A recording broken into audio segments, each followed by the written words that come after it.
গ্রামের ক্ষেতের ভিতরে এখন যে অবস্থা হয়েছে, মানুষজন যে এখান থেকে হাঁটবে সেই রাস্তা না। এটা হলো ক্ষেত, এটা হলো ধান ক্ষেত, এইটাও হলো ধান ক্ষেত, মাঝখানে এই হাঁটার রাস্তা।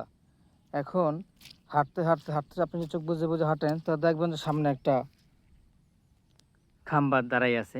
এখন এই খাম্বাটা যে লাগাইছে, ওই গরুর বাচ্চা, গরু কি জানে না যে এইটা হলো রাস্তার হাঁটার রাস্তা? এই হাঁটার রাস্তায় কীভাবে মানুষ ওই খাম্বাটা গাড়ি দেয়? ওদের কি সামান্যতম কমন সেন্স নাই? এখন মানুষ কোনখান দিয়ে হাঁটবে? হাঁটার সময় কি মানুষ এই ধান ক্ষেতের ভিতর দিয়ে মানুষ হাঁটবে? হ্যাঁ, যে মানুষ হাঁটার জন্য যে রাস্তাটা রাখা হয়েছে, যে আইল, যেটা আইল বলি আমরা, সে আইলের ভিতরেই এই পুলিশের খাম্বার, এই যে বিদ্যুতের খাম্বাটা লাগাই রাখছে।